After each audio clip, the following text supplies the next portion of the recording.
Ladies and gentlemen, good day and welcome to eMudhra Ltd Q3 and 9 months FY2026 earnings conference call hosted by Arihant Capital Markets Limited. As a reminder, all participant lines will be in the listen-only mode, and there will be an opportunity for you to ask questions after the presentation concludes. Should you need assistance during this conference call, please signal an operator by pressing star, then zero on your touchtone phone. Please note that this conference is being recorded. I now hand the conference over to Ms. Jyoti Singh from Arihant Capital Markets Limited. Thank you, and over to you, ma'am. Thank you. Hello and good evening to everyone. On behalf of Arihant Capital, I thank you all for joining into the Q3 and 9-month FY26 earnings conference call of eMudhra Ltd. Today from the management side, we have Mr. Venkatraman Srinivasan, he is the Executive Chairman, Mr. Ritesh Rajrani, he is the Chief Financial Officer. So without any further delay, I will hand over the call for opening remark to Mr. Venkatraman Srinivasan. Sir, please go ahead. Over to you, sir. Thank you. Good afternoon, everyone, and thank you for joining us today. It's a pleasure to address you and share eMudhra's performance for the third quarter and 9 months ended FY 2026, along with the key business developments across our global digital trust and cyber security portfolio. During the quarter, our performance reflected steady execution across products and geographies, supported by a more balanced revenue mix. Total income for Q3 FY26 was INR 1911 million, representing a year-on-year growth of 35.6%. EBITDA for the quarter was INR 441 million, with a margin of 23.1%, while net profit was 290 million, translating into a net margin of 15.2%. Growth during the quarter was driven by increased product-led revenues across markets, which helped offset softer growth and margin pressure in the U.S. services business. Europe contributed more meaningfully following the Cryptas acquisition, improving overall margin quality. From a regulatory and demand perspective, global cyber security and compliance mandates continue to support adoption across our platforms. Frameworks such as NIS2 and DORA are reinforcing demand for certificate lifecycle management and identity and access management solutions, particularly among regulated enterprises in Europe. These regulations are accelerating investments in compliant trust and security infrastructure, creating sustained opportunities for our offerings.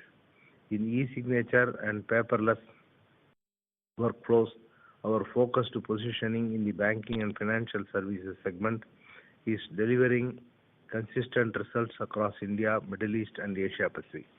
Transaction volumes in India have increased across retail banking and capital market use cases, supported by wider digital onboarding and documentation programs. We are also seeing increased traction through partner-led distribution of these solutions. On the infrastructure front, our US data centers are now live and are enabling local TLS certificate issuance and lifecycle management for North American customers. This improves turnaround time, supports local compliance requirements, and strengthens enterprise adoption in that region. In the Middle East, recent changes in UAE trust service provider guidelines are increasing the need for in-country trust infrastructure, and we are progressing on setting up a local data center to support government and BFSI opportunities. Integration efforts related to our recent acquisitions are also moving ahead. The Cryptas product portfolio is being aligned with our broader eIDAS-focused trust stack, and we are working on cross-sell opportunities across European and non-European markets. AI Cyber Force secret management engine has been integrated into our platforms, strengthening our capabilities across certificate lifecycle and identity environments, and the entity has been amalgamated with our US subsidiary eMudhra Inc. Now, let me share some of the key project wins and customer engagement during the quarter. Certificate lifecycle management win across IoT and enterprise authentication use cases in the US. Renewal and upsell of certificate lifecycle management with strong authentication across large energy, CPG, and financial services customers in DACH region in Europe. First, e-signature workflow rollout for a large bank in Oman. Then large-scale CLM and identity and access management deployment across defense agencies in India. CLM implementations across central banks and leading banks in the Philippines and Indonesia. Continued increase in e-sign and e-stamping adoption in India across banking and financial services driven digitization programs. Overall, the quarter reflects continued progress across execution, product development, and geographical expansion. With improving contribution from Europe, growing product-led revenues, and sustained investments in identity, security, and compliance platforms, we remain focused on building scale in a disciplined manner while strengthening our global positioning. Looking ahead, our product development roadmap continues to focus on converged identity, advanced certificate lifecycle management, privacy-led data discovery, and post-quantum cryptography.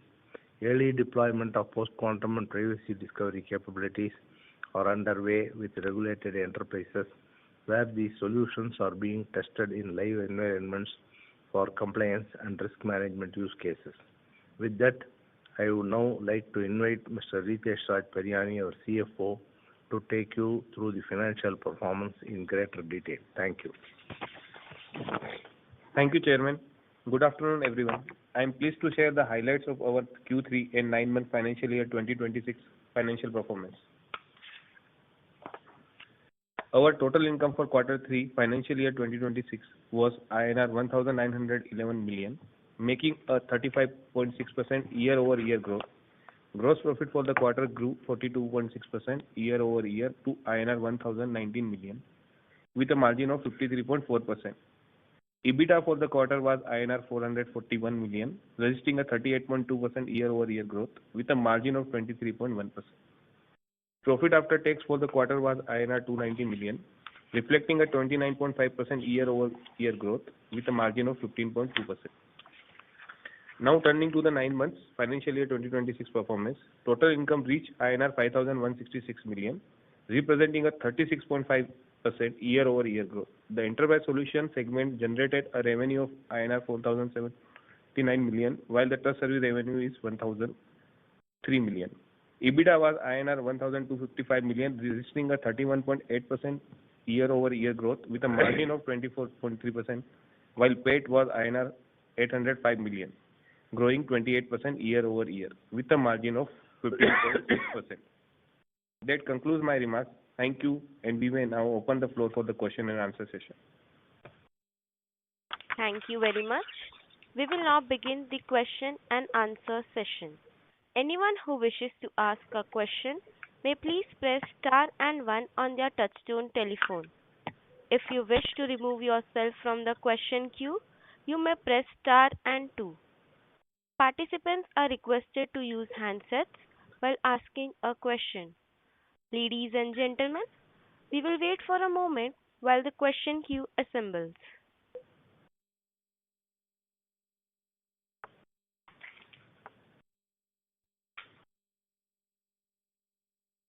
The first question is from the line of Rishi Maheshwari from Aksa Capital. Please go ahead.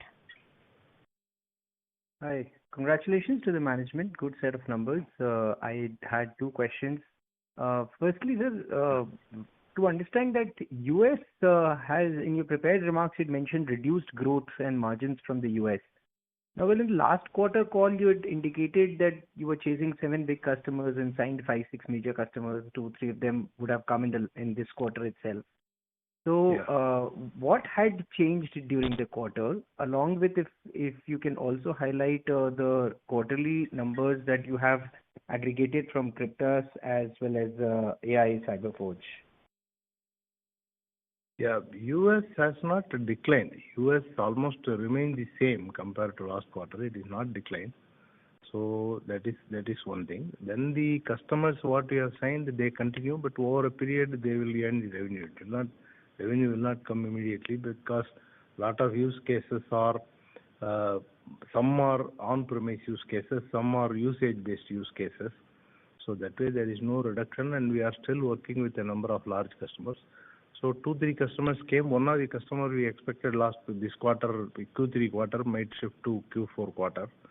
So that is where it is. So there is no loss in the US business. It continues the same. But the services, US services business, there is no growth. It almost remains stagnant because of the AA and because of the H-1 visa problem, as I indicated in the last quarter.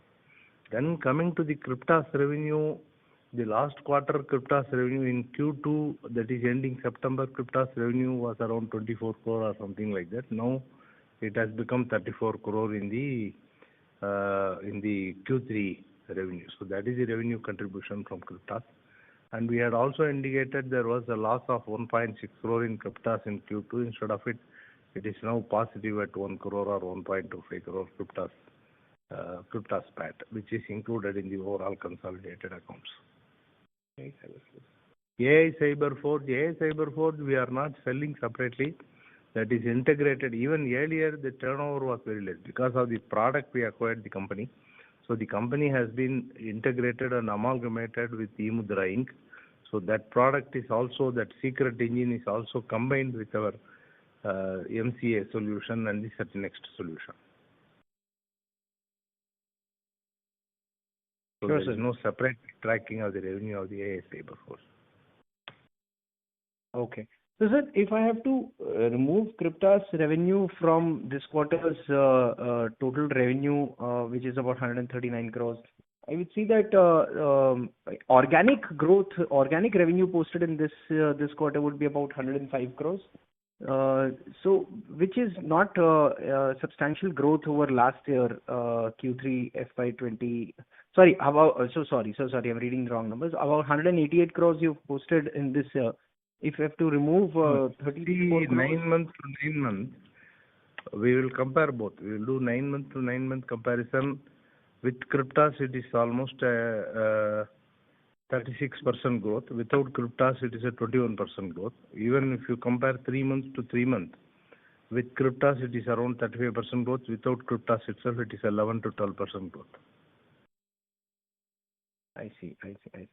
So, sir, given this scenario, it seems like you should be able to comfortably beat your initial organic guidance or initial guidance of about 700 crores. Would you like to revise that number? No. We will not revise. We will achieve that 700 crores. So it seems 700 is already in the bag, given that you've already done about 550-560 crores of revenue within the 9 months. Not 550. Now we are in 516. 516. So still 190. If we do, then we will reach. Yeah. So still 180, 190 is required. So that way, if you see Q3 there were two things. One is it was a year end for Cryptas, so there is a little more revenue in Cryptas in that region. It is a year end. Then in the digital signature business in Q3 again, generally Q2 is higher, but this time little Q3 is higher because the filing season shifted to October end and all those things. So that's where it is better to be taking 700 instead of revising the guidance. Sure. And margins hovering around 23-24%, sir? Yeah. EBITDA margin and PAT margin around 15.5-16% kind of. But in this, another thing we have to observe is a lot of other non-repetitive item of expenditure also we have to observe because of this Ind-AS. One is this that acquisition, Cryptas acquisition legal expenses that bill came in this quarter. So almost 1 crore. Earlier days, those used to be capitalized along with the acquisition, but nowadays it has to be written off in the P&L. And the other thing is the labor laws changed, so for the gratuity, extra provision had to be made. So because of all that, the EBITDA margin came to 23.1, but if you take out all this, the adjusted EBITDA margin is 25.8%. Sorry, sir, can you repeat that? 25.8 is, did you say? No, yeah, adjusted EBITDA. If it do not take how much? Adjusted 25.8%. It is there in the presentation also. Sure. Thank you so much, sir. I'll come back in the queue. Yeah. Thank you, sir. Ladies and gentlemen, to ask a question, please press star and 1 now. Participants who wish to ask questions may please press star and 1 now. The next question is from the line of Jyoti Singh from Arihant Capital Markets Limited. Please go ahead. Yeah, thank you for the opportunity. So just wanted to understand if you can quantify overseas investment costs embedded in Q3 EBITDA, and when do you expect break-even at an EBITDA level? Somehow it is not very clear. Can you repeat the question? Hello? Yeah, sir. Can you repeat the question? It was not very clear here. Yeah. So, sir, can you quantify overseas investment costs embedded in Q3 EBITDA, and when do you expect break-even at an EBITDA level? And another, what was the average deal size in Q3 against Q2, and how has it trended over the last 12 months?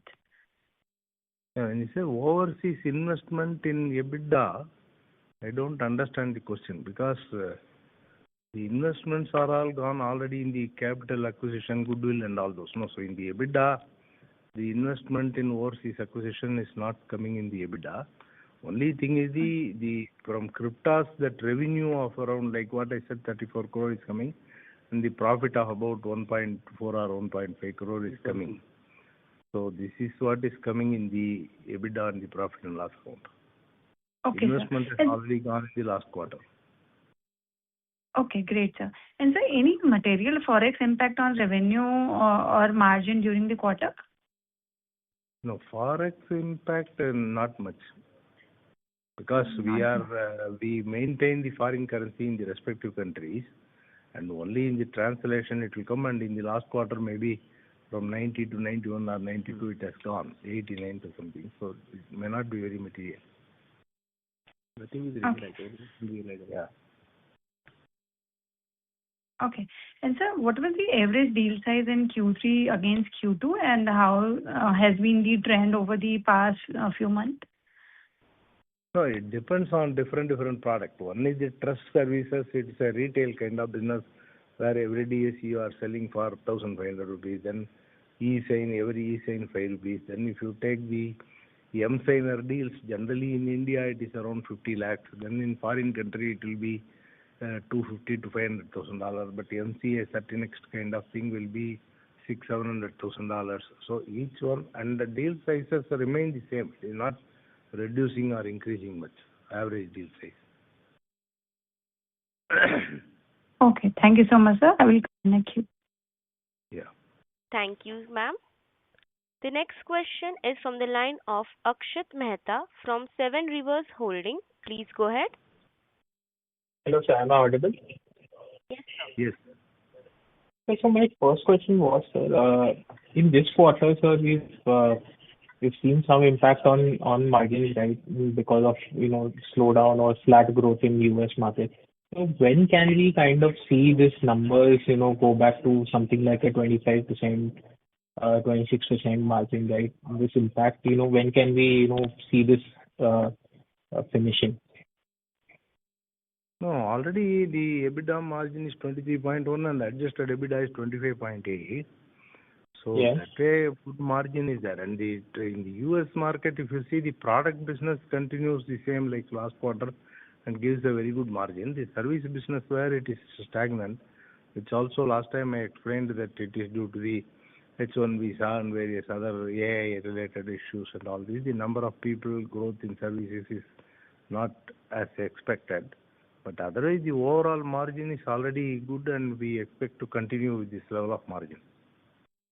So just on follow-up on that, so when do we see in the next 1 year that product-led revenues would outperform your services revenue in the US market in the next 12 months or so? Next 12 months, services revenue may marginally grow, but product revenue can considerably grow, which may give a better margin. So earlier, sir, your mix was 40 crores of services, 20 crores of product revenues from US, right? Can it become the reverse in the next 1 year or so? Next 1 year may not be reverse, but at least product revenue from 20 can go to 30, 35. Okay. And another question, sir. Continue. It is not that reverse means service will not reduce. We feel service will continue, product will increase. Also, sir, the second question is, do we have any positive or negative impact from the two trade deals that have recently happened with Europe and US? What is that? Can you repeat the question? Do we have any impact from the two trade deals that have happened recently with Europe and US? No. Because ours is not a kind of a commodity kind of import-export which is regulated at customs. That's a different matter. Ours is all product thing kind of thing which is not regulated as of now like that. And another thing is we sell everything from our subsidiaries which are in the respective countries. So when it is going to customer, it will not be treated as import or export. Okay. Thank you, sir. Yeah. Thank you, sir. Ladies and gentlemen, to ask question, please press star and one now. Participants who wish to ask questions may please press star and one at this time. The next question is from the line of Samrat Jadhav from Prosperity Wealth Advisor. Please go ahead. Hi, good evening. So I have three questions. One is that your revenue basically grew 35.6% year-on-year in this quarter, with international contributing around 37%. Okay. So how much of this growth is driven by recurring contracts versus one-time implementation? How much is driven by current contract?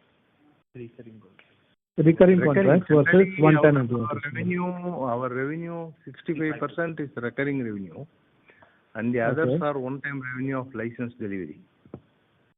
For example, services are predominantly recurring, then the trust services are predominantly recurring, even out of enterprise, and the M-Signer, e-Sign and all these are recurring. But wherever we supply to the government and all that, it is predominantly license basis. Okay, so around 65% is recurring. 65% recurring, 35% non-recurring. Okay, and you've announced a data center in US and UAE. What is the expected capex for it? What is the expected capex for? For the data centers in US and UAE? US already we have installed. It was around 15 crore, but actually we didn't spend so much. Earlier, if you remember, we had put a data center in Europe. Then we acquired Cryptas. Then Cryptas had a data center because they are having a company called Prime Sign issuing the signature. It is in Austria. So we closed the Netherlands data center and moved all the equipment to US, and with that only predominantly put up the data center in US. Marginally some spending was there. Then the Middle East, what happened, because earlier Middle East we were operating from the India data center. Now the UAE has passed a law that you have to operate a trust service only from a local data center. So that's where we had to put up a data center in UAE, data center and disaster recovery, which is about 15 crore. And mostly it is spent, but again it has to be audited by the auditor approved by the UAE government, which is some French audit companies. So now those audit has started, so it may take some 2 months, 3 months for that audit to complete. Then we can commission. Until commissioning, the UAE people have allowed us to operate out of the India data center, because we are the only certifying authority there. Great. Okay. My last one is like in India, DPDP compliance and property digitalizations are expected to boost the e-sign adoption. Can you quantify the potential of somehow your voice is not audible clearly. Okay. So now it's good? Now it's good? You repeat. Yeah. So I was saying that in India, the DPDP compliance and property digitization is expected to boost the e-sign. Okay. Yeah. E-sign adoption basically. So can you quantify the potential uplift in the trust services revenue from these initiatives? Yeah, the e-sign this year, if you see, almost the trust service revenue, even in last year, I think whole year was 100 crore. This year, 9 months itself, we have come to 100 crore. So yearly revenue could be 120 or 122 like that. So at least 25%, 22% increase can be there. But now another thing is the e-sign, because it is going along with the M-signer and all that, we are classifying, except the retail e-sign, all the banking e-sign and fintech e-sign, we are classifying under the enterprise revenue. So there also number-wise from almost if you see 1 year back, it was 50,000 to 1 lakh per day. Now it is almost more than 4 lakh per day. So that way it is increasing. But there the only thing is the per e-sign is only 5 rupees. And again on that, after paying the other charges, the margin is only 25%. So that's where, though the number of e-sign increases considerably, it may not very considerably affect the increase the revenue or the profit. Okay. Okay, thank you. Thank you, and best of luck for the next quarter. Yeah, thank you. Thank you, sir. The next question is from the line of Rishi Maheshwari from Aksa Capital. Please go ahead. Hi, sir. This is a follow-up for understanding the growth that you have generated from the Europe. Trying to correlate this with the thought of regulatory push that you may have received from the couple of enforcements, which is NORA and NIS and DORA. So, sir, these compliances have already been enforced by the end before 2025. So, whichever companies would have to enforce this and comply with would have already adopted and implemented it. Henceforth, going forward, how do you expect the growth coming from regulation? You've mentioned that in the prepared remarks that while regulations have escalated the adoption. No regulation come, everybody are not able to comply with immediately. A lot of people take some time, some postponement, and then newer and newer application are there. It is not a static application. So in the newer application, they would like to comply and all that. So this is where the more and more inquiries are coming. And the other thing is now we have integrated, otherwise the Cryptas was selling the third-party product. So instead of third-party product, we have integrated our MCA product and Sachinx product into their portfolio so that they can sell. And also we are trying to sell some of the product in the other market. So all these put together will drive the growth. Not only one factor, but another thing, any regulation, the adoption takes over a period of time, and whenever newer and newer customer come, they have to also adopt. So this is where we feel it will be adopted. It is not a one-time matter actually. Right, sir. How is the environment looking to you, sir, in form of growth for FY27? FY27 still we feel very optimistic. Particularly in the Middle East market and Africa market, we are very optimistic. European market also optimistic. American market, other than service segment, in product segment, we are optimistic. But still we have not formulated the overall strategy and what will be the growth number for the next year and all that. And again, predominantly we are looking at more of a product-led growth than the service-led growth. So that way, that could also give better margin and all that. So this is where we are. But we are very optimistic about many countries. Sure, sir. Any changes with respect to the recent budget timelines of filing returns? Does that make any difference to the trust services revenue seasonality that we usually see? No, I don't. They have not changed much about the corporate people requiring the tax act. Today, where digital signature is required is only for corporates which require the tax audit cases. So those kind of cases, I don't think they have changed any date. Yeah. Sure, sir. And any tax audit cases, some date changes happened, which will not anyway require the digital signature.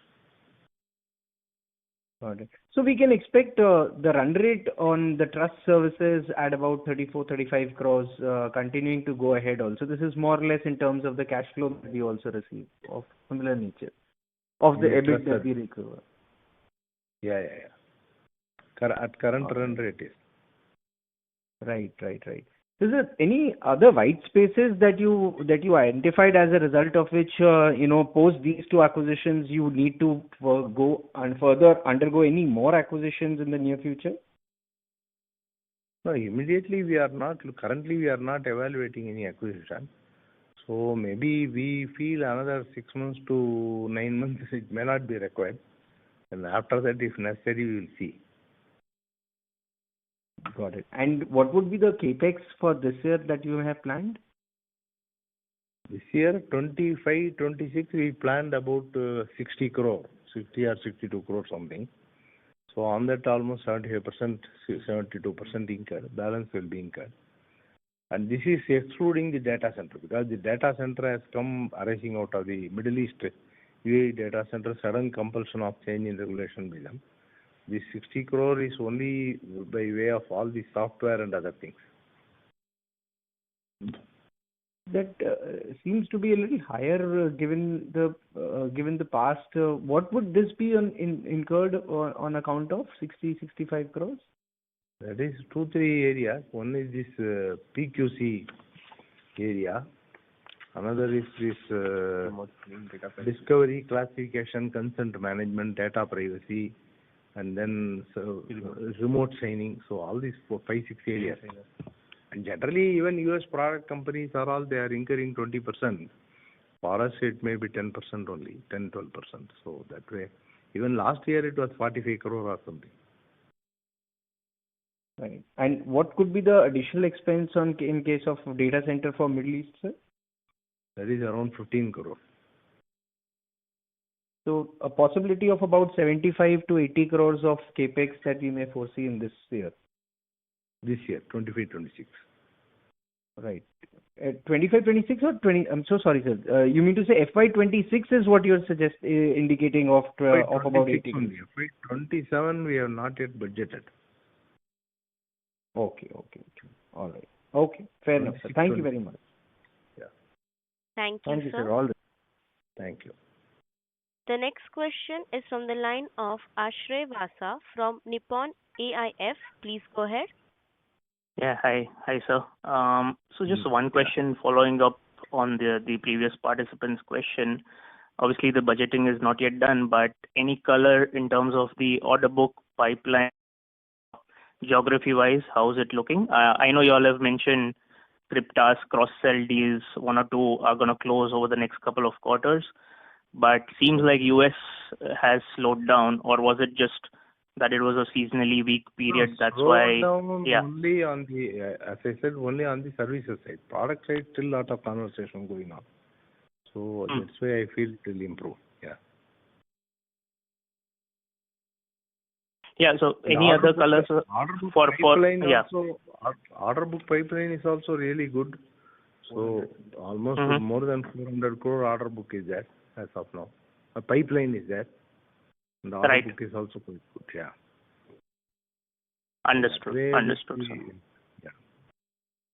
And any timeline or anything with regards to the stock issue that we had, the partners and distributors that used to work with us? May go another 1 or 2 quarters. Yeah. Okay, understood. So post that, there should be some normalization in those line items, these purchase of stock in trade and got it. So that would be a margin lever, right?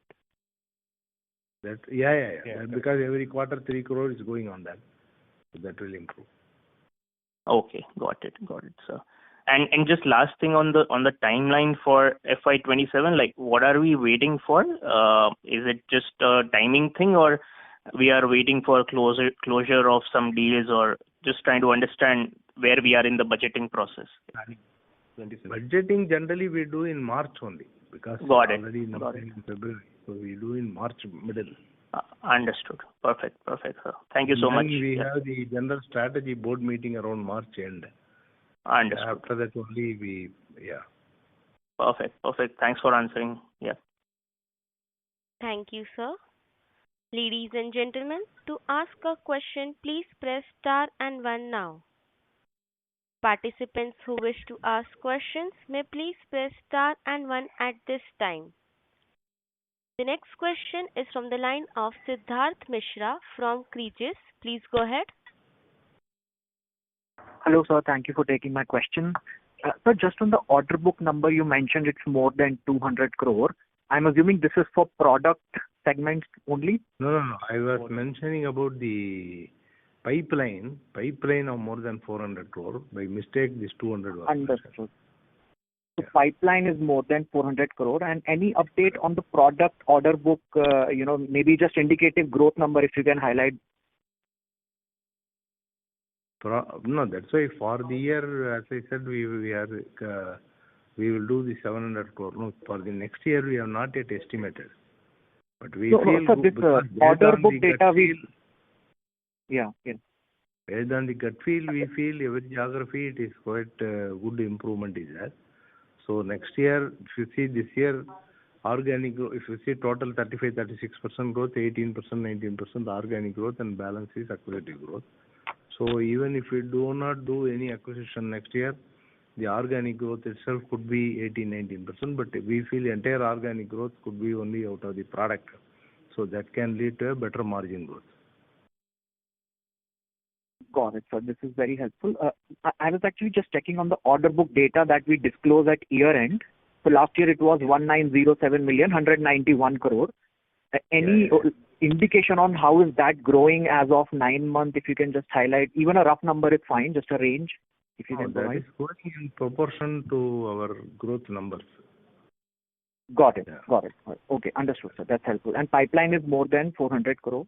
And then second question, sir, on trust services, just on the environment, DSC volume, pricing, and competitive intensity, how has that progressed in this quarter particularly, and what is your expectation going forward? No, from pricing, now we are priced at the highest price, so the price realization is higher. Volume, as I said, even 1 year, 1.5 year back, because of the changes in some taxation thing, 30-40% volume came down. So instead of the volume coming down, and the price, we are able to, though other people are selling at 700 to 800 rupees, we are selling at 1500 rupees. Still, we are able to sell and achieve these numbers. Understood, sir. So, digital signature volume may not grow much. It may grow marginally, but because of the price, we are able to achieve the numbers. So a 5 to 10% volume is a likely outcome there, DSC volume, or even lower? No, 5-10% is possible because we will get new partners. Got it. Okay. And then just last one, sir, on the cash number at 3Q, and I understand we don't report it, in the third quarter, but is it possible for us to disclose that number? More than 100 crore, little over 100 crore. Understood, sir. And earlier, our expectation was, just last one, on the cash at year end, even after paying for Cryptas and AI Cyber, so it will be 140, 150. No, 120 to 140, 125 to 140 something. But I feel still it will be possible. It may be possible, but we have to wait and see. Data center is scalable. Because, like Ritesh said, again the data center 15 crore we have to spend. Understood. Got it. Yeah, that's it from me. Thank you. Thank you, sir. Ladies and gentlemen, to ask a question, please press star and 1 now. Participants who wish to ask questions may please press star and 1 now. The next question is from the line of Sumuk from Corman Capital. Please go ahead. Hello. Hi team, and thanks for the opportunity. So I'm new to this company and I'm trying to understand the business. So when I look at this certificate authority, right, we have DigiCert and Azure in the space. So how does our product, is different compared to this? And why would a customer choose us over them? So any light on that, sir? There are two aspects. One is the India Certifying Authority and foreign places. We are leader in the Indian Certifying Authority space. In India, DigiCert, Entrust and all those people are not there because they are not licensed here, number one. Here, other people like Capricorn, Veracity, Pentasign, these kind of people, some 15 people are there. Foreign Certifying Authority, DigiCert is the major. So in foreign, two things are there. DigiCert issues the certificate, SSL certificate and various certificate, and also they are doing number of products, particularly CA solution and the certificate lifecycle management solution and all that. So we are trying to compete in this, not in the certificate so much, but in the CA solution, the certificate lifecycle management solution and all that. So our product also, all the features we have studied and we have built up a product which is equally capable, in some aspects better capable also. So with that, and then with our little cheaper positioning and various things, we are able to win. But more than America, if you see various other countries like Middle East, Africa, Far East and all that, there we are extremely flexible and competitive. That's why we are able to win the deals. Okay. And sir, is this product, is it a commoditized product, or is there any significant differentiator between you and your competitors, or is there a scope for differentiation? DSC issuance and e-sign is more commoditized product. But if you see the certain extra MCA and all that, it is not commoditized because globally only 3-4 providers and mainly and also even our identity authentication management, it is not a commoditized product because globally only 3-4 providers, and then quite a lot goes to the government and banking by way of on-premise sale also. So, and in that our for example signature solution is extremely specialized on the banking vertical, which is not there with the other product. Similarly, our CA solution extremely, because we also ourselves operate the certifying authority, all the nuances of certifying authority are built into that solution. So that way there is not too many competition in this in our solution space. 2 competitors, 3 competitors are there, predominantly US competitors. So that way, because of the flexibility and also because we are able to offer it in a cheaper rate compared to the US solution, we are able to penetrate. Okay, sir. And what percentage of revenue comes from this non-commoditized part of the work that you do? Commoditized product out of this year, if you take 700 crore, maybe 130, 140 crore, maybe commoditized product, balance will be non-commoditized product. Okay, sir. Thanks for that. And one last question. So, does enterprise moving more towards cloud and cloud modernization benefit you guys in any ways, or how does it work out for you guys? Our solution, identity authentication management, CA solution and all, cloud is there, but predominantly in the Asian region, the large customers want either private cloud or on-premise, not in the SaaS model. Okay, so my question is, there is still multiple layer billing and all these are possible. So if an organization chooses to move their data center to cloud, so does that mean they cannot use your product, or no. We sell in on-premise, cloud, and as well as private cloud, any model. Okay, because if Azure has their own CA and somebody is moving to Azure cloud, so will they be incentivized to use only Azure CA, or how does it work, sir? No, in Microsoft CA, Azure CA and all that, it will have only certain functionality. As per that you have to work. In our CA, if they want customization, we may do a lot of customization and then specialization for certain type of certificate like IoT device certificate or some other certificate and all that. So that kind of flexibility we will offer, which they may not offer in the Microsoft CA, Azure CA and all that. Okay, sir. That's why Yeah. Okay, sir. Got it. Otherwise, the easiest to implement is the Microsoft CA. That is the easiest way for them to do. They don't want any customization. Yeah. Okay. Yeah. Thank you. Thank you. Thank you, sir. Ladies and gentlemen, that was the last question for today. I would now like to hand the conference over to management for closing comments. Thank you. So I would like to thank everyone for joining the call today. We remain focused on delivering consistent performance and innovative solutions that enable secure digital transformation for our clients across the globe. For any additional information or queries, kindly get in touch with our investment relation advisors, Churchgate Partners. Thank you once again. Thank you. Thank you, sir. On behalf of Arihant Capital Markets Limited, that concludes this conference call. Thank you for joining us, and you may now disconnect your lines.